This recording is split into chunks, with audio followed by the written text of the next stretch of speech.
Good evening, guys.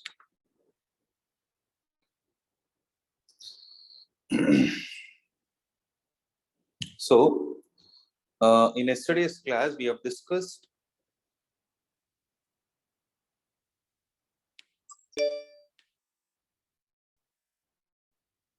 right.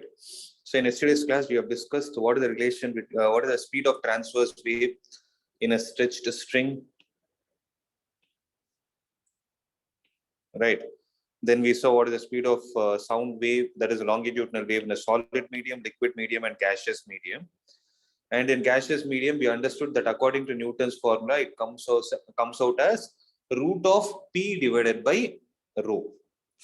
Now, I told you yesterday, there is something called as Laplace correction.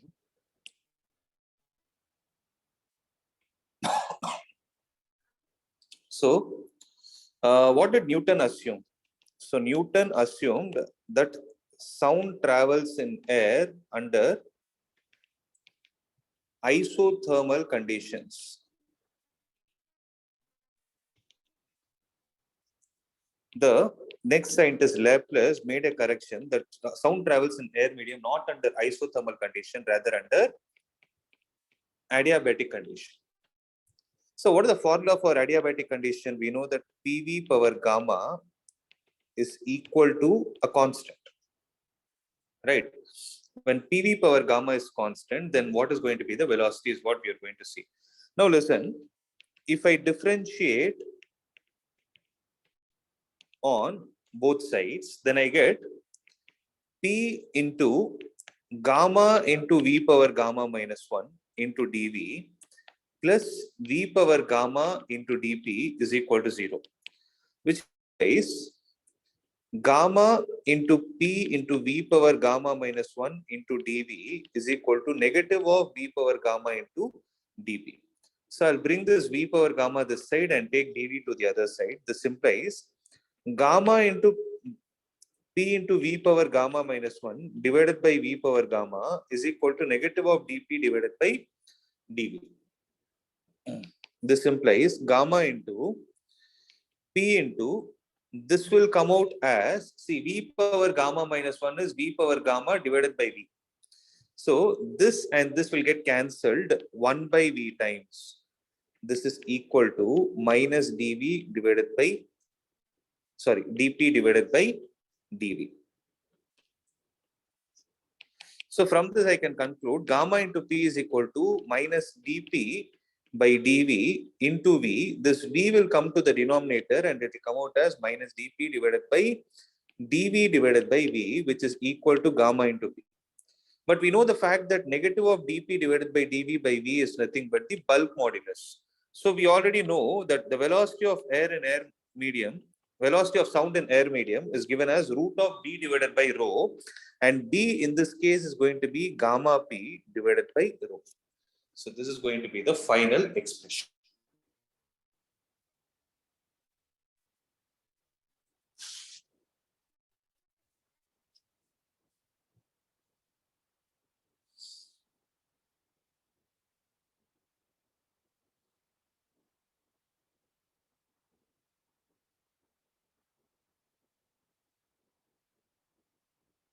Okay, make a note of this.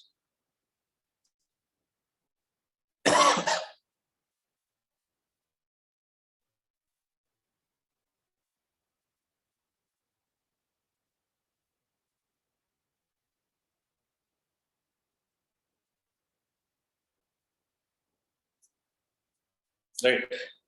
So when you're done here, listen. So this is the formula. Velocity of sound in air medium is given as root of gamma into P divided by rho. So all these conversions can happen. So for this, you need to know the kinetic theory of gases. Okay. So as of now, if you know this formula, that is enough. Root of gamma times P divided by rho. Now comes an important thing. That is, we'll try to solve different questions and see. So there is a wave which is described by the equation y is equal to 2 centimeter sine of kx minus omega t, where k is equal to 2.11 radian per meter and omega is 3.62 radians per second, x is in meter and t is in second. Determine the amplitude, wavelength, frequency, and speed of the wave. So amplitude is 2 centimeter. You want to find the value of wavelength. So lambda is equal to k divided by 2 pi. So k is 2.11 divided by 2 pi.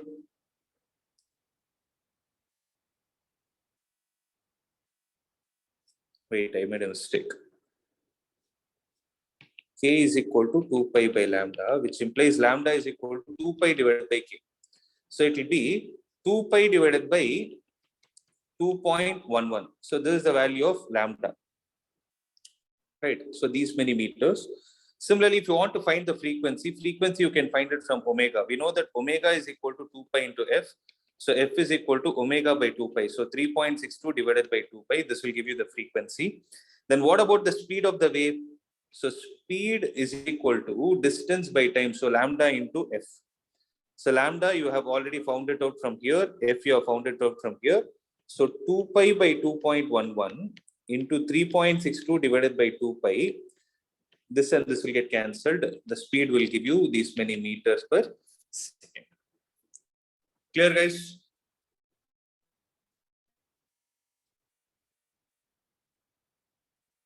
Yes, sir. Good. So all these things are there in the study material. Okay. Next is, you have a progressive wave of frequency 500 hertz, which is traveling with a velocity of 360 meters per second. How far apart are the two 60 degrees out of phase? So there is a progressive wave whose frequency is 500 hertz, which is traveling with a velocity of 360 meters per second. How far are the 2 points apart, which are 60 degrees out of phase? Okay. So this is called as path difference. Please write down this word, path difference. So this is the meaning. Relation between phase difference and path difference. Okay. It is given like this. Delta x is phase difference. Delta x is equal to lambda divided by 2 pi into 5. I'll tell you why it is so. Please write it down as of now. So path difference is equal to lambda divided by pi into 5. Phi is in terms of radians. So phi should not be in terms of degree. It should be in terms of radians.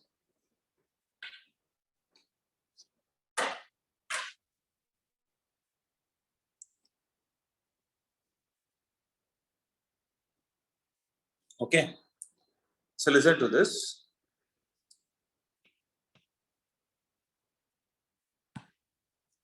If I take a wave,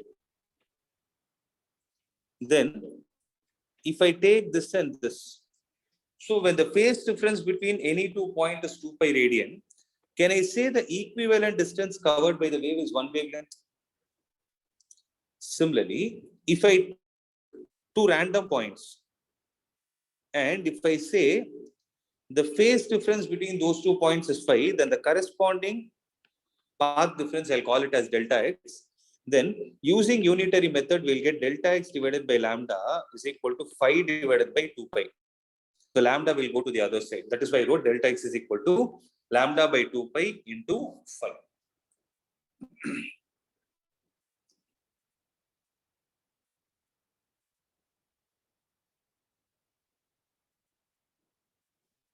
Okay. Now listen.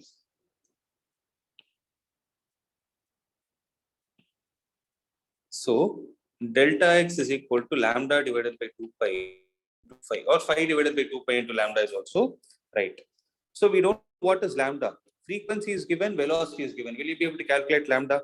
So we know that lambda is equal to speed divided by frequency. That is 360 divided by 500, or it is 3.6 divided by 5, or 0.6,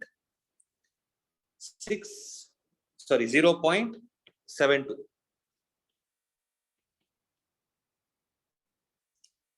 So 0.72 is the wavelength. Delta x is what we need to find. How far apart, that is a path difference. That is lambda, that is 0.72 divided by 2 pi into phi is given in terms of 60 degrees. 60 degrees is how many radians? It is pi by 3 radian. This and this will get cancelled. It will be 0.24. So 0.24 divided by 2 is going to give you 0.12 meter.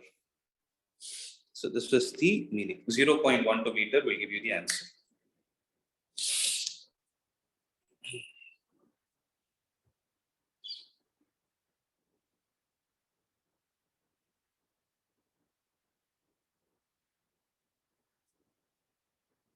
Okay. Listen.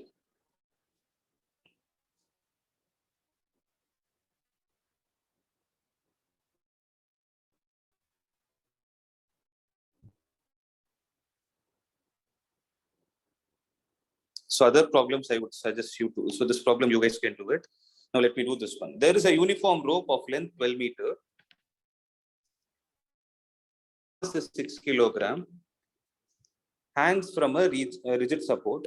There is a block of mass 2 kilogram attached to the free end. So mass of string, mass of block of the rope. A transverse pulse of 0.06 meter is produced. Okay, at the lower end of the rope. What is the wavelength of the pulse when it reaches the top of the rope?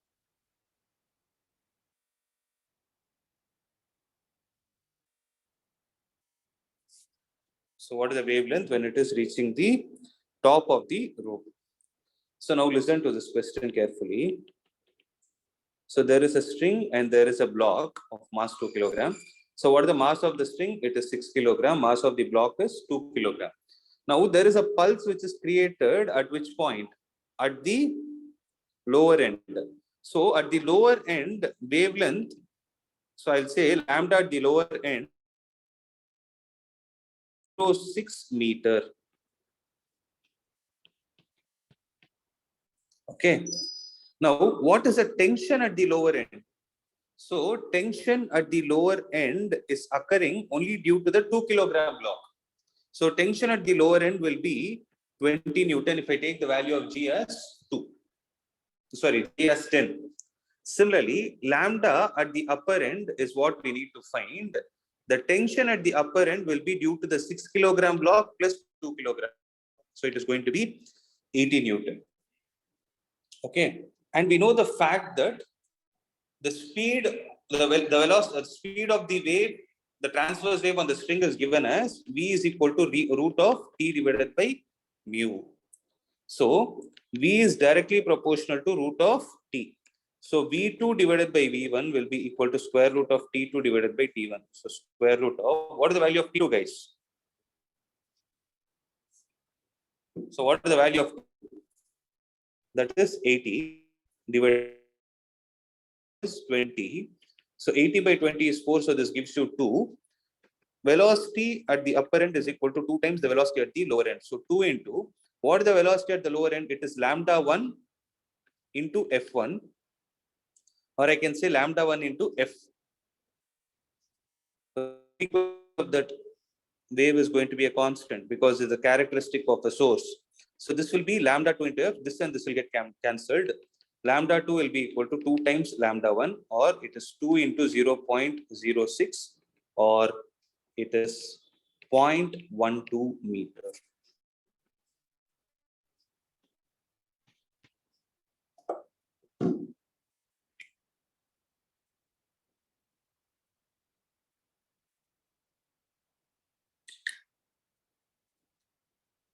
Okay.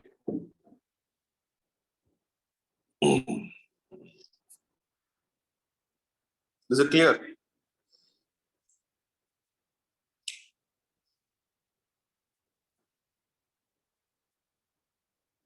Guys, is it clear or not? Okay.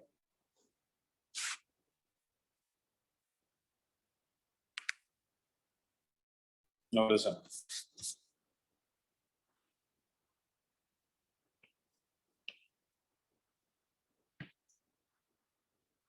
So this particle velocity and acceleration is an independent topic. I don't want to waste time on that. I've already made a video. I'll give it to you. Next, we'll go to the most important topic of this chapter, that is the principle of superposition of waves. Okay. So when I talk about the principle of superposition, I think this is the first time you're hearing this word, right? Or no, I think a principle of superposition is there in gravitation as well. So there we say the resultant force exerted on a given particle due to the remaining set of forces will be equal to the vector sum of the individual forces. The logic is the same here. Okay. So here, the principle of superposition of waves states that when you have a number of waves which travel through a medium simultaneously, if you need to calculate the resultant displacement of any wave of any particle of the given medium at a given time, then it is equal to the algebraic sum of the displacements due to the individual waves. It is equal to the algebraic sum of the displacements due to the individual waves. Okay. That is, let's say there is a medium. And in that medium, n number of waves are traveling. At a particular distance, all these waves are meeting. So at that instant, what will happen is the displacement of particle, the displacement of wave 1 will be present. Similarly, there is a displacement of the second wave that is present, displacement of third wave that is present. So if you add up all these values, then that will give you the displacement of the resultant wave at that instant in that medium. That is the meaning of it. So to put it in mathematical term, if I take y1, y2, y3, so on till yn as the displacements due to the waves acting separately, then according to the principle of superposition, the resultant displacement when all the waves act together is given by the algebraic sum. That is, you add every one of them. Okay. So you add every one of them. So for that, there are three different effects that we need to take into consideration. One is, when two waves of the same frequency moving with the same speed in the same direction in a medium superpose on each other, they give rise to an effect called as interference of waves. So what are they trying to say? If you have two waves and those two waves have the same frequency, same speed, and traveling in the same direction in a medium, superpose means they get combined with each other. Then this gives rise to an effect called as interference of waves. That the name of that effect is interference. Okay. Similarly, when you have two sources of these same two waves of the same frequency moving with the same speed, but instead of same direction, if they move in the opposite direction in a medium, if they meet each other, then they produce something called as stationary waves. And stationary waves is the principle on which all the string musical instruments work. So string musical instruments work on the concept of standing waves. Not only string musical instrument, even if you take the organ pipes, that is flute and all those things also, they work on the principle of stationary waves only. Similarly, when you have two waves of slightly different frequencies moving with the same speed in the same direction, if they superpose on each other, they produce something called as beats. So the two important topics that are there in your syllabus, I'm only talking from exam point of view as of now, I'm not talking from knowledge perspective. So the two topics that you have are stationary waves or standing waves, they both mean the same. And the second is beats. Okay, now try to understand this. Let me revise this again. Same frequency, same speed, same direction is interference. Same frequency, same speed, opposite directions, standing waves or stationary waves. Slightly different frequencies, same speed and same direction gives rise to beats. Okay. Now, having said this, now the concept that we are going to consider, interference, we will not be discussing this year. Interference, we'll discuss it next year in the case of light. Okay. Now we will see the concept of reflection of waves. Because why I'm using word reflection is because reflection is the one where it can make the two waves travel opposite to each other. So for us to understand the stationary or standing waves, first we need to understand the concept of reflection of waves. Suppose I have an incident wave whose expression is given as a sine of kx minus omega t, or you can take omega t minus kx also. So if suppose it is given something like that, okay, there is a wave traveling, and this wave, let us say, it is encountering a rigid boundary.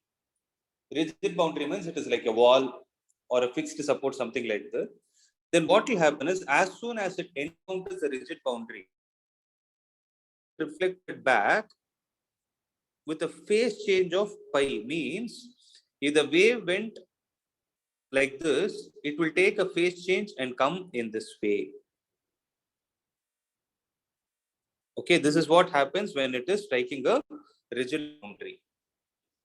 Okay, so if the equation of the forward wave is a sine of omega t minus kx or k minus omega t, then the returning wave will be minus a sine of kx plus omega t.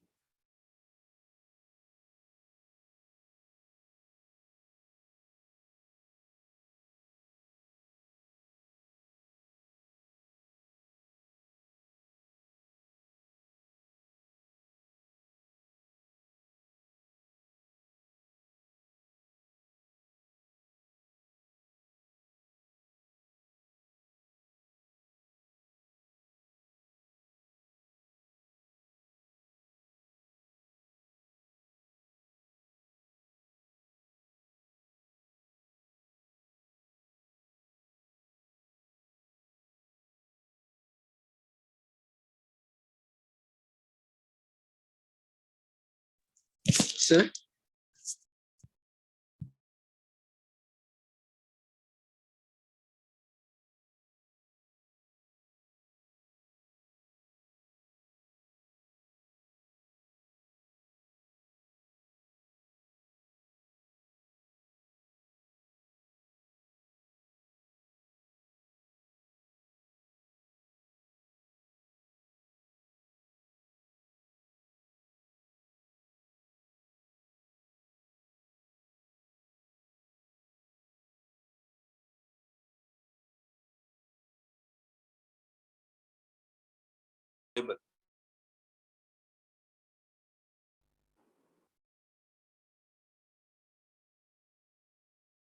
Guys, from which point was I not audible?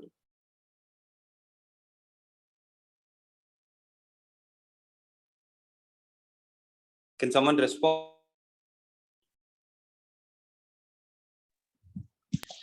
Sir, the wave undergo a phase change by pi rate. Okay, listen. So, see, for example, if you take a musical instrument, okay, especially a guitar string. So the guitar string is fixed at both the ends. It is fixed tightly at both the ends. If suppose you create a disturbance at one of the ends, then the wave will go travel like this, and it is going and hitting a fixed boundary. Rigid boundary means fixed boundary. When it hits like this, right, then the reflected wave will try to make a phase change of 180 degrees. There will be something like this formed, and something is what is called as a standing or stationary wave. It is called as a standing or stationary wave. It's called stationary wave because uh, the wave does not move actually. That is the reason why it is called as a standing or a stationary. You can see the vibration will take place here only. Okay. Whereas when you talk about an open boundary, like how you have, let's say you have a cylinder which is open at both the ends. At that place, what will happen is the wave will get reflected back without any phase change. So something like this will form. Okay. So if the wave goes like this, then it will return without any phase change. That is what we are trying to say. Okay. So phase change means there is no change of angle. So having this in mind, let me explain what a stationary wave looks like. So let me show you an activity for this one alone, since it is important. Just give me a second.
So listen.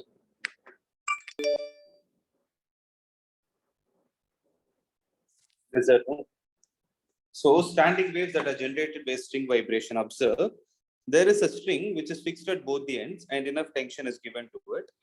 Now see what is going to happen when it is put in vibration. We are able to see something. So if I pause this, right, actually how many strings were there? It was only one string, right? But now how is it appearing as if there are two strings?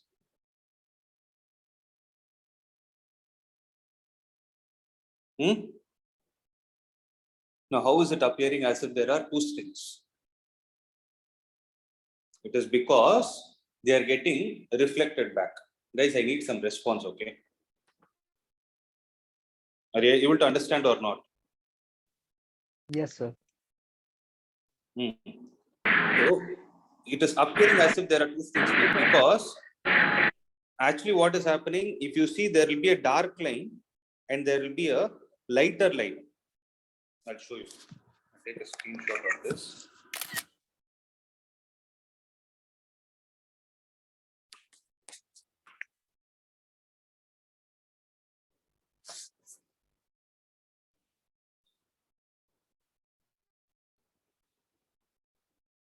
If you observe, no, there is, see, there is this dark version that is available.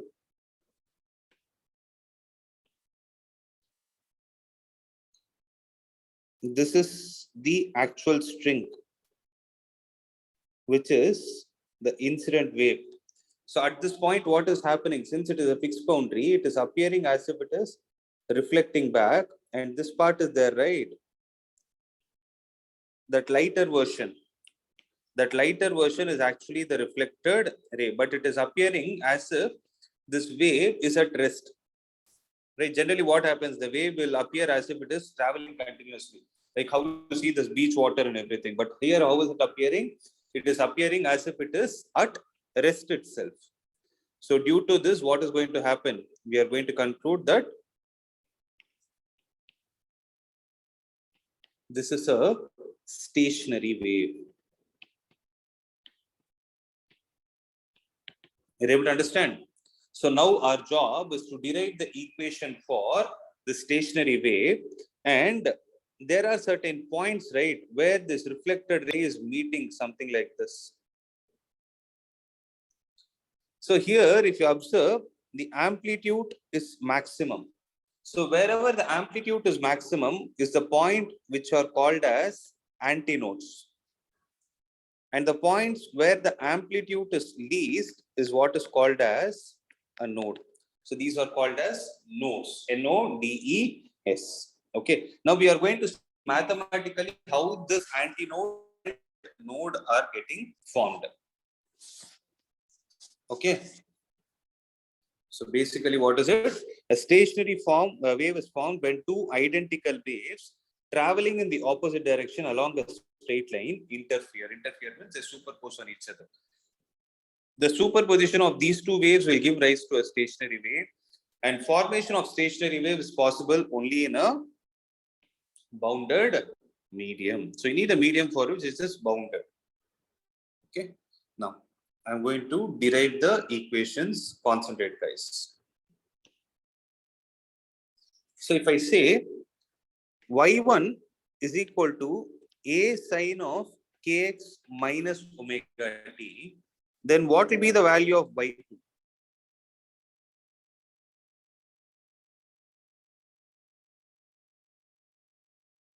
Then what will be the value of reflected wave? It will be a sine of kx plus omega t. Now, according to principle of superposition, what can I say? Y will be equal to y1 plus y2, which Sir, implies. Sorry? Why it is plus? Because it is reflected, no? They are traveling in opposite direction. Minus is incident, plus is reflected.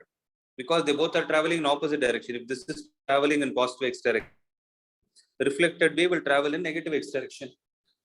So, Sir, then the amplitude should also be negative, right? no, I took a reflected wave. I'm not taking about phase change here. I just took a random wave. That's it.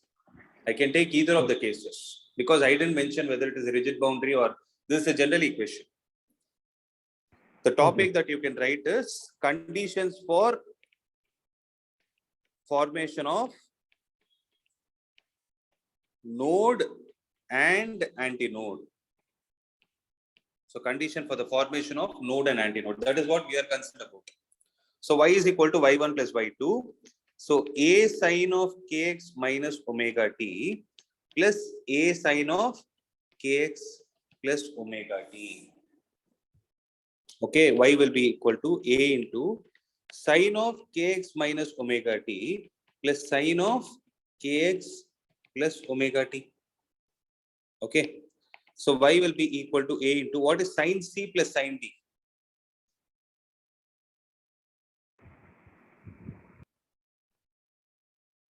Two sine c plus c by 2 cos c minus d. So by 2 sine kx, yes, correct, cos omega t.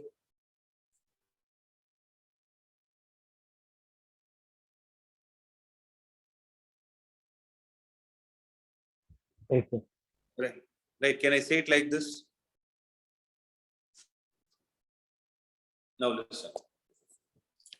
So y will be equal to, I will write this as 2a sine kx into cos omega t. Okay, where I will write y is equal to this 2a sine kx is there. No, this I will call it as a dash cos omega t, and this will be the equation for stationary wave. This is the equation for stationary wave. Okay, now listen to this carefully.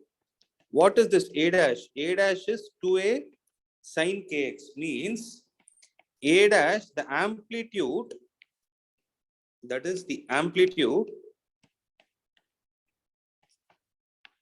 of resultant wave is a function of x. As a function of x means there is a possibility where this a dash is maximum and where their a dash is minimum. So if a dash has to be maximum, then in this parameter, what should be maximum? Amplitude. No, amplitude is there. Amplitude is fixed. It is sine Then kx sine- that should be maximum. So sine kx should be equal to 1. So what is the value of kx that you can take? So where all will you get sine kx to be maximum? So when I say maximum, it can be plus or minus 1. Right? So where will sign be positive 1 and where will sign be negative 1? It be plus or minus pi by 2, plus or minus 3 pi by 2, plus or minus 5 pi by 2. It keeps on going. Here you should not write a particular solution. You should write a general solution. So kx, can I write it as 2n plus 1 into pi by 2?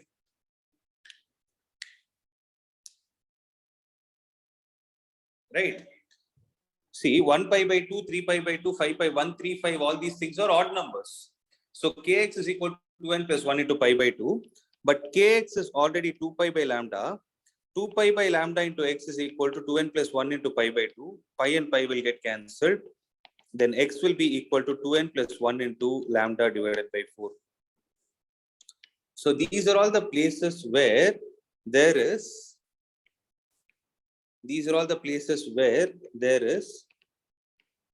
antinodes that are formed.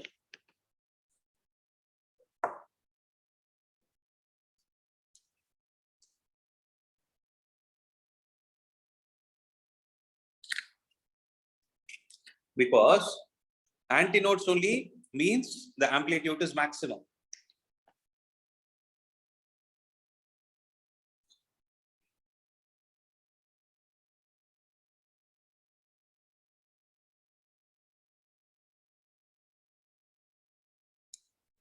So if you take a stationary wave like this, okay, if this point is taken as 0, then the first antinode is actually formed when you put n is equal to 0. What are you going to get? You will get x is equal to lambda by 4. So from 0 at a distance of lambda by 4, what happens? You will have an antinode. Okay, did you guys understand what I'm trying to say? Then we need to find the condition for node. So what is the condition for node? Sin kx should be equal to 0. That is 2a sin kx should be equal to 0. That is the meaning. 2a sin kx should be equal to 0 because a dash is the amplitude of the resultant, which implies kx is equal to 0. Kx is 0 means, tell me what is the general solution for it. So general solution, I believe it is there in your second term only in your mathematics. So sin x is equal to 0. What is the value of x?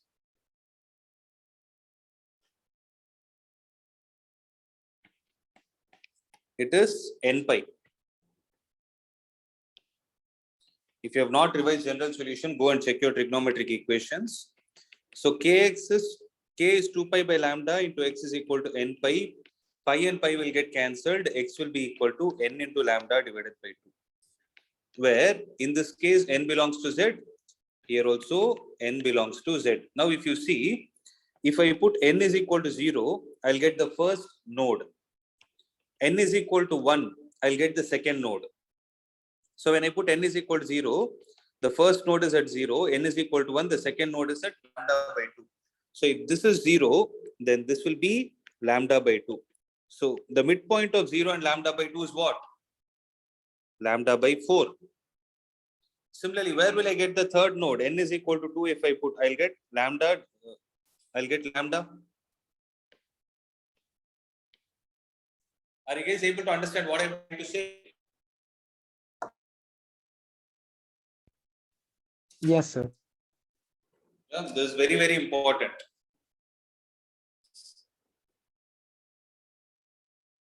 Now, the question is, what is the distance between two successive nodes and antinodes? Sorry.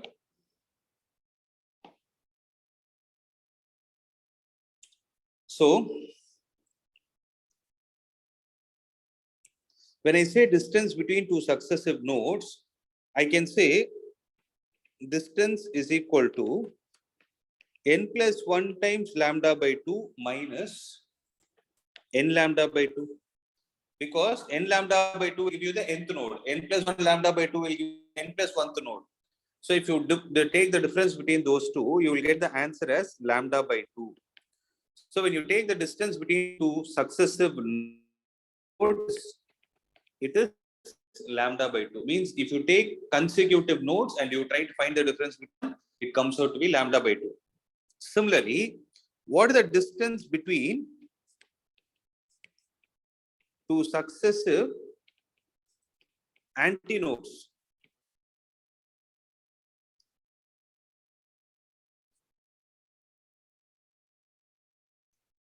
It will be,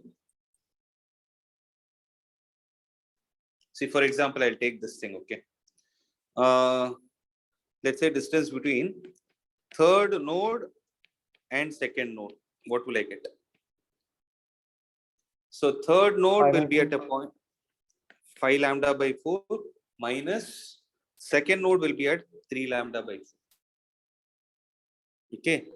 So this will give you 2 times lambda by 4 or lambda by 2.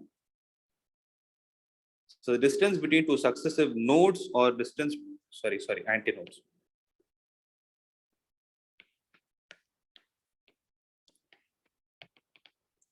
So the distance between two successive antinodes or two successive nodes is lambda by 2 only. So the next point is, what is the distance between a node and a successive antinode?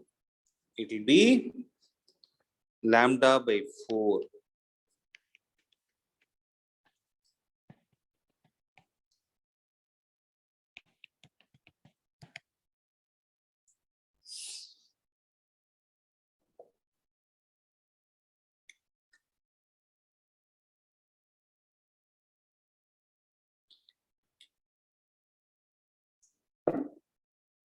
Okay.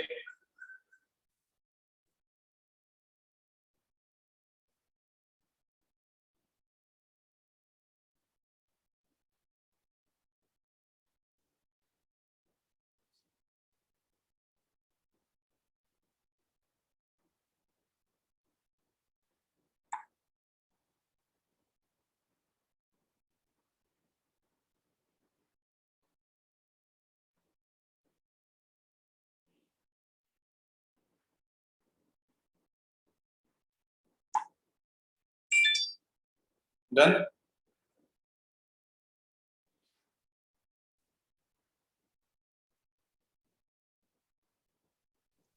Yes, sir. Okay. So with this knowledge, we are going to see the formation of stationary waves in a stretched string. Okay, what are the conditions for?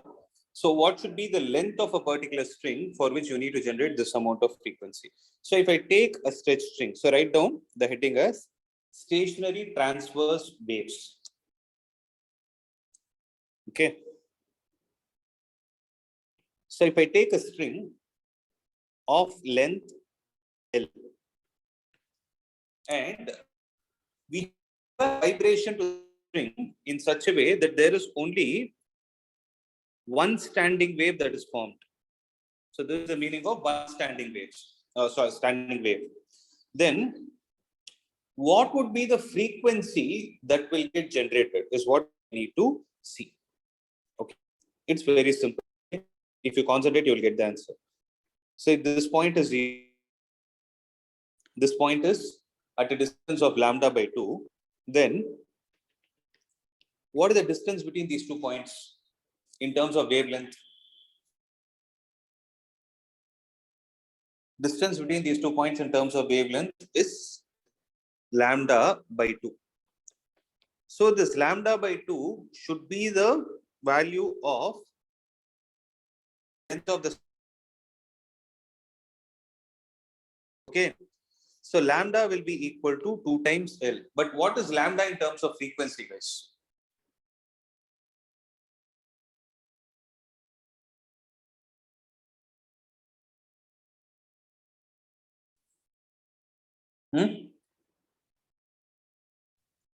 V upon U.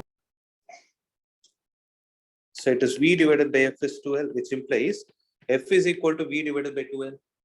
So the frequency that you will get in this case is 1 divided by 2L into square root of what is the speed of a transverse wave? It is root of T divided by mu.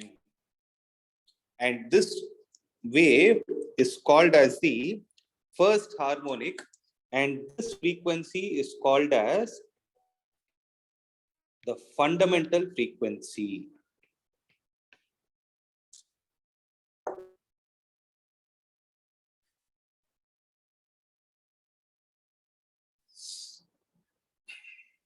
Okay. So what is it called as? It's called as the first harmonic. Now moving on to the next part. Suppose between the two ends, right? Between the two ends, imagine a guitar string, okay? Between the two ends, you need to produce, you have created a disturbance in such a way that there are two standing waves, let's say they are formed. Then what should be the length of that string?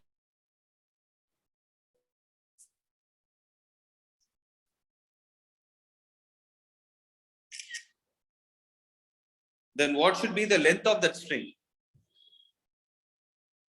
So distance between, so length of one standing, guys, please answer. Length of one standing wave is lambda by 2. Length of the other standing wave will be lambda by 2. So lambda by 2 plus lambda by 2 put together will give you lambda. So lambda will be equal to L, but what is lambda? Lambda is V by F. So that is L. So F will be equal to V divided by L. So can I write this as 2 divided by 2L into square root of T divided by mu, which I'll call it as F2. So that is the frequency of the second harmonic or first overtone. Is this point clear? Right.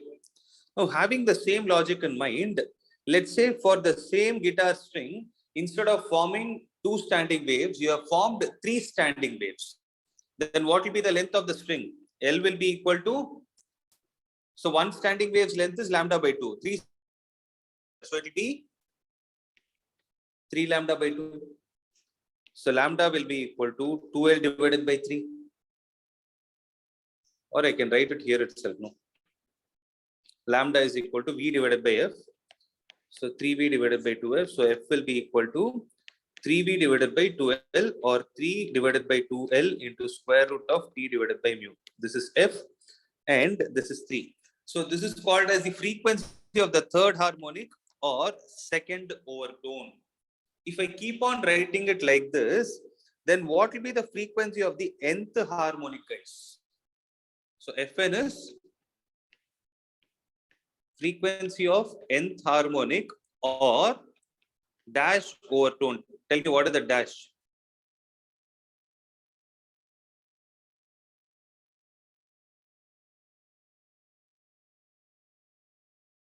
So what should be there? It will be n minus 1th overtone. Okay. So Fn will be equal to n divided by 2L into square root of T divided by mu.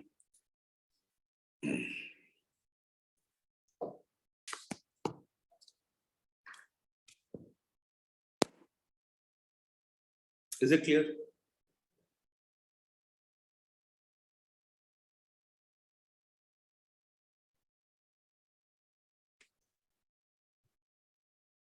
Is it clear or not? Sir, could you repeat how it's n minus 1 overtone? See, if you talk about a particular harmonic, so harmonic will have a counterpart called as overtone. Second harmonic is first overtone. Third harmonic is second overtone. Fourth harmonic is third overtone. So overtone is one number less than the harmonic number. So frequency of nth harmonic will be n minus 1 overtone. So how I got this n divided by 12 is because see, the frequency of the first wave, it is 1 divided by 12 into square T by mu. Frequency of the second wave is 2 divided by 12 into T by mu. Then the frequency of the third 3 divided by 12 of t by mu. So what is common? 1 by 12 into square root of t by mu. So the harmonic number is deciding what should be there in the numerator. So if it is nth harmonic, then the number that is to be on the top of the numerator is n divided by 12 into square root of t divided by mu.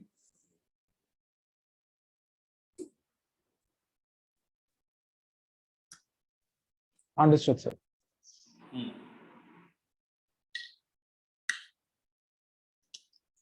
So this is the basic. You need to understand this point, that when you talk about a string, right? A string will be in such a way that mostly you will have all the ends fixed. Okay. Or maximum what can happen, you will have one of the ends open. So the next concept that we need to understand is something called as an organ pipe. Organ pipe is like the musical, like flute and all those things. Mainly, see, the reason why I'm using musical instruments is all these principles are used behind the design of musical instruments. So, when you talk about an organ pipe, so there are two types of conditions that will come. One is a closed organ pipe, and the second is an open organ pipe. Okay, I'll tell you whatever is the concept that you need to know. So one is called as closed, and the second is called as open. First, let me discuss about open. So whenever the system is open, right? Remember, at the open end, there is always an antinode. The system is like how string is there.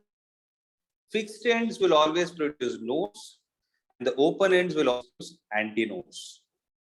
Okay. Suppose I say the tube is L. Let's say the length of the tube is L, and it is open in both the ends. Then here you will have an antinode, and here also you have an antinode. In between you have a node. So what is the distance between an antinode and a node? I already derived and showed. So what is the distance between an antinode and a node? Lambda by 4. Very good. What is the distance between a node and an antinode? The same lambda by 4. So what should be the length of this organ pipe for it to produce one standing wave? L should be equal to lambda by 4 plus lambda by 2. It is lambda by 2. Again, so F is equal to V divided by 2L. So can I call this the fundamental frequency, or we can call it as first harmonic? So 1 divided by 2L, but in the place of V, in this case, what should I write? I write it as root of gamma P divided by rho. That is, so what did I write in the case of string? I wrote it as root of T divided by mu. Here I'll write it as root of gamma into P divided by rho. Are you able to understand this point? That is the only difference. So what is F1 called as? It is called as the fundamental frequency or the first harmonic.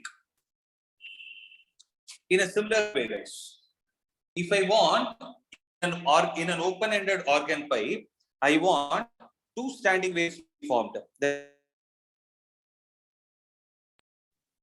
Sir, your voice is breaking. Half standing, is it better? No?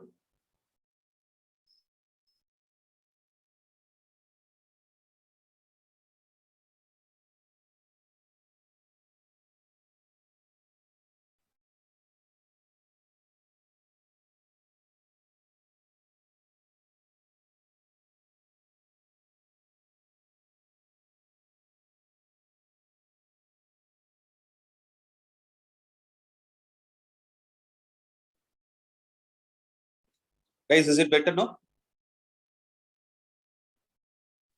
Yes, sir. Yeah. So what I'm trying to say, first one is clear, right? Fundamental frequency is clear for you. Yes, sir. Okay. Now, if I want the second harmonic or first overtone, then what will happen is I need two standing waves to be formed. In those two standing waves, half standing wave will be at the top and half will be at the bottom. Complete stand be formed within, between these two half standing waves. Now, how much is the first half distance? This distance is the bottom half is lambda by 4 and the middle half is lambda by 2. So what should be the total? So length of the organ pipe is still fixed phase. Try to understand. Length is not changing. I have the same organ pipe in my hand. But what is the difference that is taking place? We are able to adjust the disturbance in such a way that you are able to control the number of standing waves that are getting formed. So lambda by 4, lambda by 4 and lambda by 2. So L will be equal to how much? Lambda by 4 plus lambda by 4 plus lambda by 2. Then this is going to be lambda. So lambda is how much in this case? V divided by F. So F will be equal to V divided by L, or I will write it as 2 divided by 2L into square root of gamma P divided by rho. So what is this frequency? It is F2. So F2 means what? Frequency of the second harmonic or first overtone. So frequency of second harmonic or first overtone. Is it clear? So similarly, if I go to the third one, what will I get? Third harmonic and second overtone. So third harmonic and second overtone means you will have, so third harmonic means you need three waves inside. Guys, am I clear? You need three waves inside, three standing waves.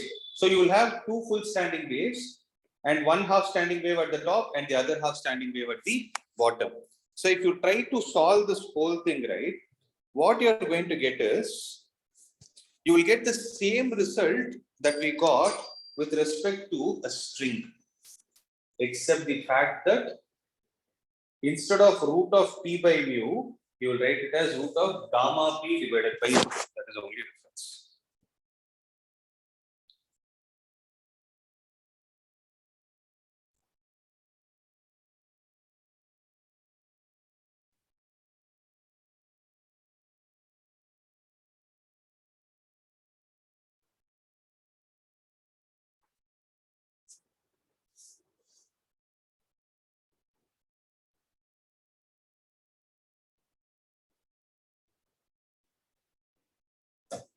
Clear?